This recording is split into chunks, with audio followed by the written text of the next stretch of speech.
Okay, so for part 3, let's actually use Kermit to transfer something. Sorry about the shakiness there. Those of you that have watched my videos know I usually just hold my phone in my hand. I got tired of doing that. For one, I kept putting my finger under the lens, at the edge of my finger. And for another, this lets me set it down. It's a tripod too, so I can set it down and do what I need to do. Anyway, back to the actual fun part. Let's do us some Kermit. But I just realized, anyway, I need to change my baud rate back to 9600 because I'm not going to wait at 2400. That's ridiculous. So we're just going to go back here. Now that we have some error correction, and we're going to do this on the Model 16. And you can watch me do this. So in Radio Shack CPM, AVNA drive. It's a program called Setup. It varies by distribution. So on Montezuma CPM on the Model 4, for example, it would be config.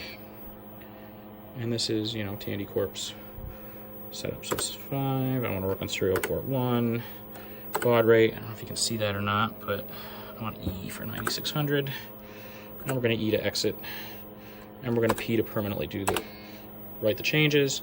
And now it says it's online. I tend to like to reboot it and let it just pull the setting in from disk, reinitialize the serial port.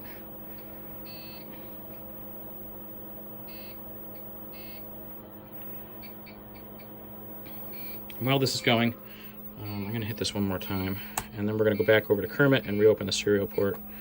This is better, and while we're waiting for that, we're also going to paste in my 2 commands.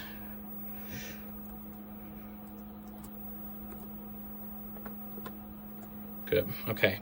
So again, packet length is 70. I found that 70, somewhere between 60 and 70, depending on the baud rate, it saves some of the overhead related to renegotiating the packet size as the transfer goes. And then the timeout to 0 will stop the sender from giving up while the CPM on the Model 16 is trying to write things to disk. And you're not going to like the date because it's greater than 99, so we're just going to abort. And we're going to go back into Kermit. And the great thing here is I can just tell Kermit to receive or get. And I'll show you that. So there we go. And I have a get file from host or receive file from host, either way. And I can abbreviate that. So I can just say receive, REC. All right, and I'm going to send a file called Zork1.com. So I alluded to the fact that I was going to transfer some files and didn't say what, but if you were watching my directory while I was moving around, you would have known probably what I was going to send. So here we go. Okay, now you can see this is a little different. CPM box is counting up the packets, and on the sending side, on the Linux side, I have a very nice screen telling me what's going, the speed, packet size, which right now we're right around 62, 63, so we're doing pretty good. Only 2 errors, and we're just about 100% done. Here we go, and Kermit has written the file. So now we need zork1.dat. Now you'll notice I didn't type a file name here. I could say receive zork1.dat, and it would.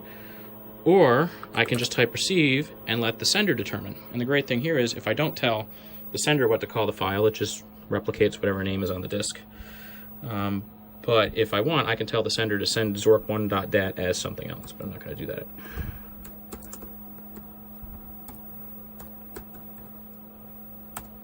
And here we go. You can see we have transfer going. We're about 70. And on the CPM side, all 16, all these packets are coming in. So now this one is going to be a bit longer, so I'm going to break here and we will pick it up when we're right about at the end. Okay, so we are just about to the end of this. You can see we're up to packet 1860. And I'm going to go over here. Again, apologize, I'm getting used to my tripod here. But we have about 5 seconds to go. And then this will run zork1.dat out to disk. And there we are. Okay, so we're back to Kermit's prompt. I'm just going to quit that. Q key would help. There we go. I almost typed ls. That wasn't going to work. And there we go. We have zork1.com and zork1.dat. Oh, we're going to erase all the hex files. v:**.hex. There's no need for them. They're just wasting space. Okay, so let's see if Zork runs.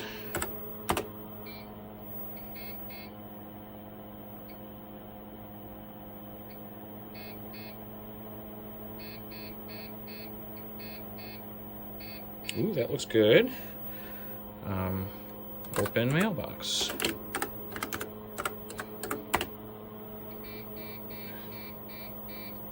Okay, we're going to read the leaflet, which will take it automatically for me, I'm pretty sure.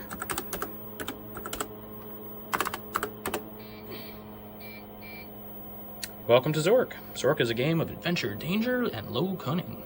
In it, you will experience some of the most amazing territory ever seen by mortals. No computer should be without one. Excellent.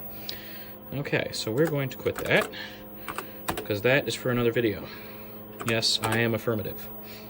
So there we are. So now we have, and I will probably take copies of mload and Kermit and move them over to my A drive, my main CP/M disk. But now here we have Kermit, which I can use to send hex file format, so I don't have to use pip anymore, and then I can use mload to put them together, or hexcom if it's a simple single file operation.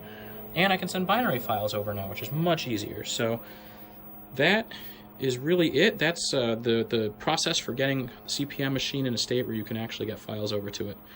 And it was a lot of trial and error. I recreated this for the sake of video, just because dealing with Kermit and the timeout issues and pip, there were a lot of issues with trying to narrow down the baud rate and get the speed such that we didn't get errors and things in the files.